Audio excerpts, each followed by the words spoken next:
Saw a crystal ball for the Notre Dame offensive lineman. Yes, yes, yes. And let's go ahead and dive into that as people pile in here. But let's just talk about the offensive line in general. Now, I'm curious to hear y'all's take on the offensive line and just kind of where you think guys may fit and where they may not in terms of, moves across the line. And I have kind of a projected offensive line as it sits, kind of incomplete at that, to an extent, because I feel like there's a move that still probably needs to be made in the portal. But I'm curious to hear your thoughts on this as I go through. So let's go ahead and just jump into the talk about Rocco Spindler. Now, Rocco Spindler, of course, a offensive lineman from Notre Dame. I do have his PFF here, so I'm going to pull this up for you as well. Just kind of give you an idea. Let me see, where is it at? Yeah, let me pull this up on the screen for you. Give you an idea of what we're looking at with him. And some of the takeaways that I had that I noticed that stand out for him that could be helpful for Nebraska next year. Because as we know, penalties have been, an issue over the last few seasons, not just with the offensive line, but just in general. So let's talk about Rocco Spindler. The key note about today, Tuesday, getting him onto campus, because as we know, Michigan was also in the equation for him. But the big thing about getting him to campus today is this is, of course, the deadline for the spring ball for him to get in here and get enrolled on campus on Tuesday. So I think there's a little issue with Michigan not being able to get him in by their deadline. So he's on campus currently, and this was kind of the intention, was to get the ball rolling, moving with him quickly, and seeing just kind of what they could do with the little time that they had.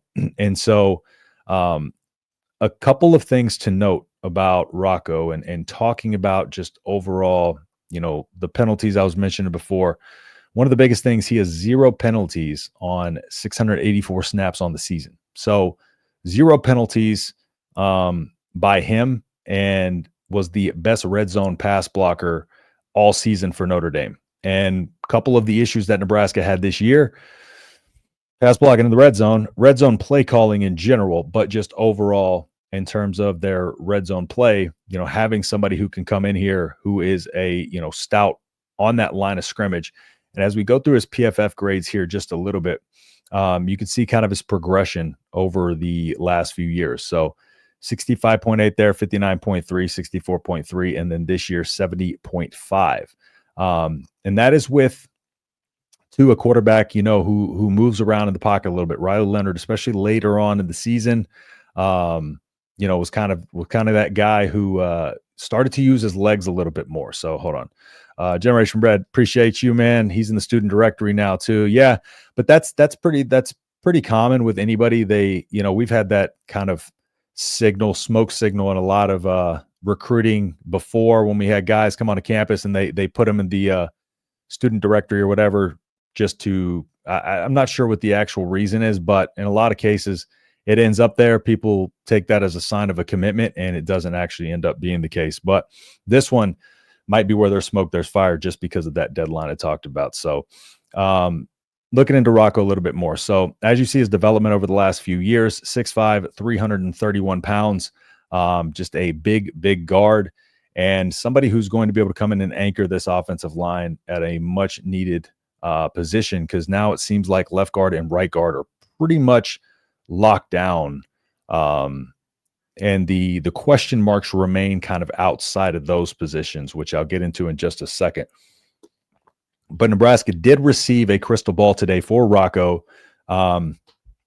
So it's looking like the wheels are in motion for him. 4-star recruit out of high school, started 23 games, 1,300 snaps, allowed 3 sacks, 1 year of eligibility left as a grad transfer. So would be one of those guys whose impact now come in and can play immediately and try to really get, some protection for Raiola going into this next season, along with Dana Holgerson's, style of offense that he's running now, that's going to be a little bit more friendly to getting the ball out of his hands quickly and trying to take a little bit of pressure off of these offensive linemen. So now when talking about just kind of the overall look of the offensive line in general. And I'll bring up a couple guys here that I mentioned in just a second, but let's talk about Justin Evans Jenkins. Now, a couple things to note about Evans Jenkins. One of the things that when he was coming out of high school, so he was a guy who received a lot of love in his kind of sophomore, junior season in terms of the teams that were interested, offering, etc. Now, when it went into his senior season, he was one of those guys that they thought he kind of had what they quote unquote maxed out frame already. 6'2". They didn't think there was a lot of length to him. Not a lot of room for growth and development just by looking at his frame. Now, when Nebraska brought him in, or when Nebraska offered him, they kind of knew that. He played in high school as a left tackle, as well as D tackle. So mostly left tackle and D tackle, started both sides, and was seen as kind of a 3-tech in a base 4-3, which Nebraska will be kind of running, a lot more 4-down lineman, 4-3 type of deal. But that's just on the defensive side of the ball. Of course, he is only looking at the offensive side. So Nebraska kind of originally took him as a developmental piece that was going to develop over the next, 2 or so years. And then, of course, he ended up having to kind of start pretty early on in his career here. So he's kind of had some of that on the field trial by fire type of development that he's had to have. But one of the key things to note with him is they hoped originally that he could be an option at guard and ultimately, move him to center down the line. So the whole plan with him was to ultimately kind of move him to potentially being a center, or at least have that be the goal. So when looking at kind of the offensive line as it sits, there are a couple of options that could potentially be, a center on this line. Of course, Justin Evans Jenkins, like I just mentioned. Another guy that can play all over the line is Sam Sledge. Of course, he's a kind of a rotational offensive line piece on the interior, especially. But Justin Evans Jenkins is just kind of one of those guys that has a bit more experience and, kind of has gotten better as time has gone on, as the season went along, got a little bit better there as well. So it's something where we could potentially see this kind of combination of, Justin Evans Jenkins, maybe at center, barring no other, portal moves in terms of that. Now, looking at the right guard position, Lutovsky played there all season. So like I said, left guard, right guard, pretty much locked down. You got Teddy and Turner coming off their injuries. So going over to the tackle position, we're looking at, like a Gunnar Gatula. He was kind of seen as a swing tackle more so entering the season. And, 2025 was originally kind of the goal for him to be a full-time starter, and was kind of thrust in the role last year in a couple instances. Played 57 snaps against Illinois with Corcoran out at left tackle. And, out of high school, was seen as a guy who could shift up and down the line, but, just has that frame that makes him great for, a tackle, really good in the pulling department in terms of that, and just really physical in the run game. You like the level of physicality he brings, and his development over the season, again, was really, really good. So, you're feeling pretty good about Gatula over there at tackle. Now, the one thing that I don't like right now is, of course, the left tackle. And I don't think Elijah Pritchett's the answer, at least currently. He's going to have to prove a lot this offseason to really show consistency, and he's going to have to develop his technique a ton, because part of the issue with him at Alabama, more so than, just kind of the constant position battle, Fromby was kind of the guy that was kind of nipping on his heels, and he had that, Elijah Pritchett had that really good game against USF. Fromby had a really bad game against USF. I think 4 of his 8 pressures on the season came in that game, which kind of gave Pritchett a, advantage early on in the season looking at that, because Pritchett came in and Alabama kind of rattled off 21 unanswered points from when he came in on. So, but over the course of the rest of the season, it was very up and down. And a lot of that has to do with, um, just his technique with his feet and his hands just kind of working in unison, but really just trying to make sure that like he's getting his hips in the right position. He's able to move his feet in front of the guy because there's multiple times where you've seen him just kind of get blown past or blown onto his heels. And especially in this offense, he's not going to be able to, we're trying to strengthen this line, especially on the edge out there. We're not going to be able to have a guy at left tackle that's kind of, especially if Nebraska wants to be in a win now position this season, we're going to need to kind of strengthen up that left tackle spot, because I'm not liking Elijah Pritchett going in as our only guy or kind of our starter there just kind of by default. Now, that's not saying he doesn't have the ability to. Again, highly rated recruit, one of those guys that, could change the scenery, could help. Difference in coaching staff. His coaching staff changed from, the season prior to last year, of course, with Saban, going out.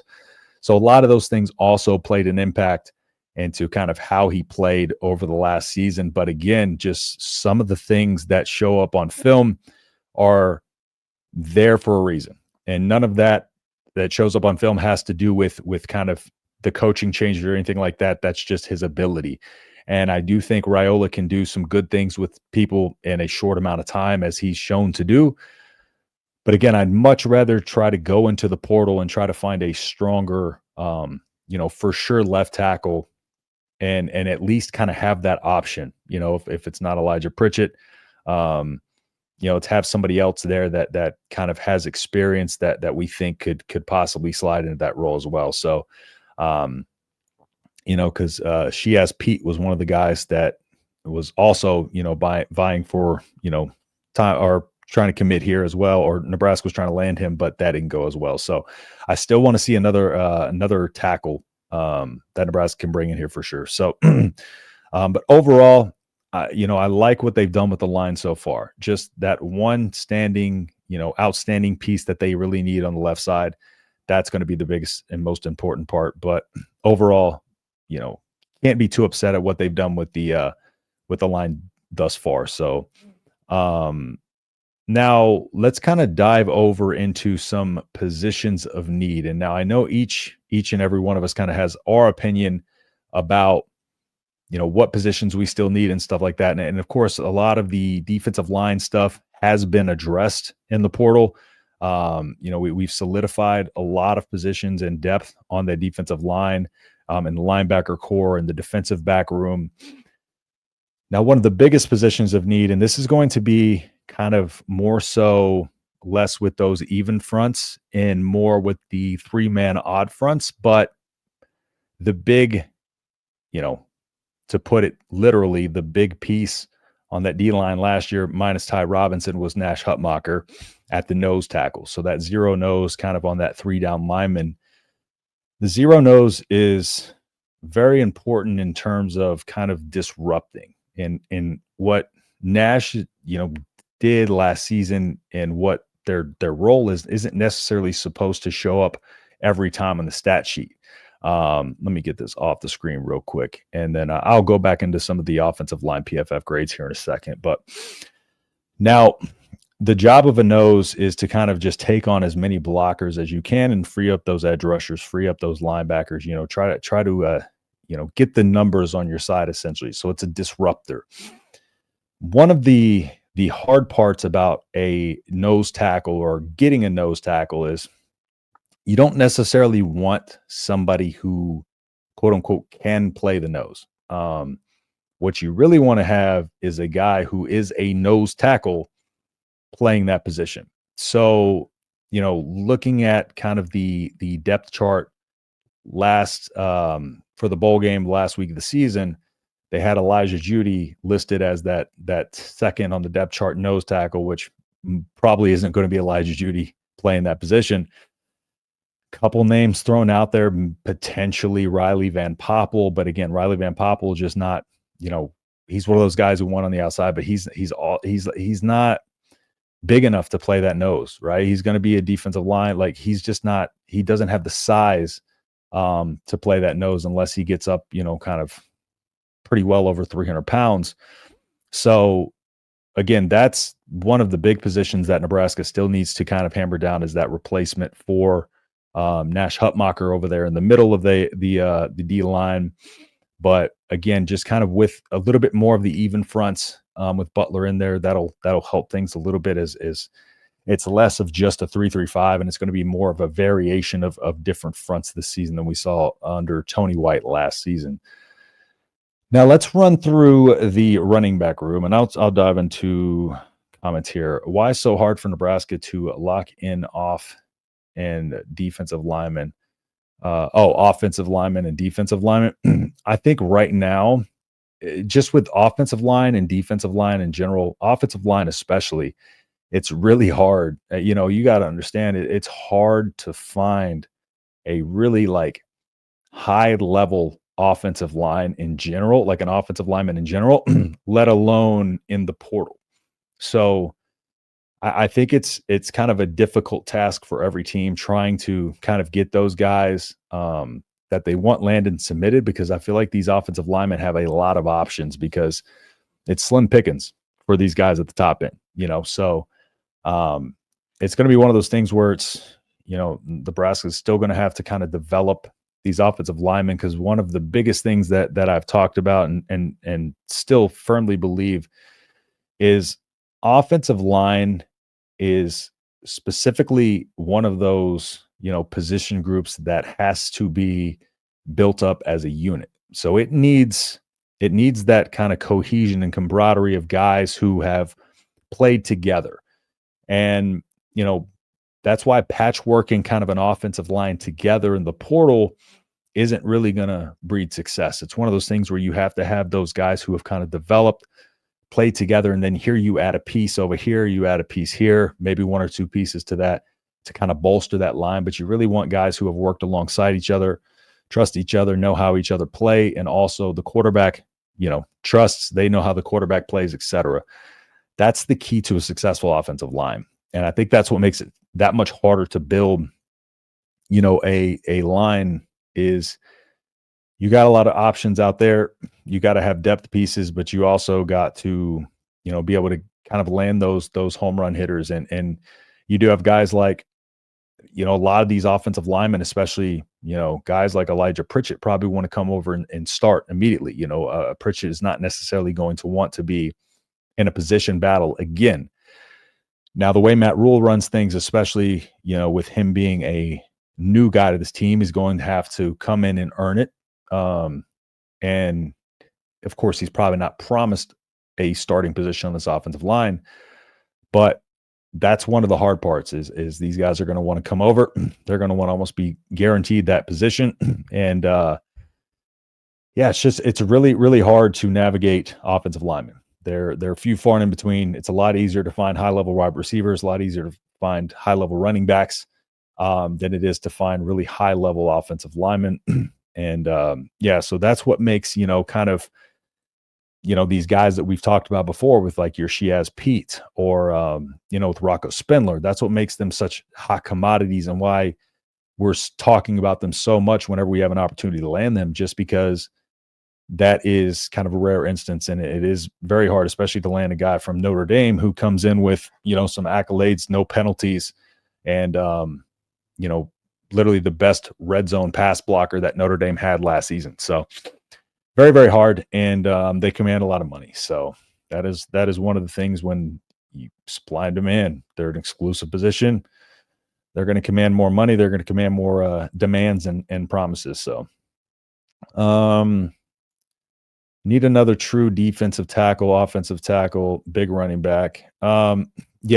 Defensive tackle, just give me a nose. Give me a solid nose. Offensive tackle especially, that left side. And I'm going to talk about Ives a little bit, because I am a pretty big fan of Quentin Ives. So what's going on, Lane Gang? I appreciate you hopping in here. Special teams coach update. It's looking like it might be another week or so. It's one of those things that's kind of dragging out painfully long at this point. It was, something that I thought should be addressed and handled well before today. Not sure what the holdup is on everything. a lot of speculation, a lot of rumors and stuff like that, but nothing really concrete that I've been able to find on the special teams coach.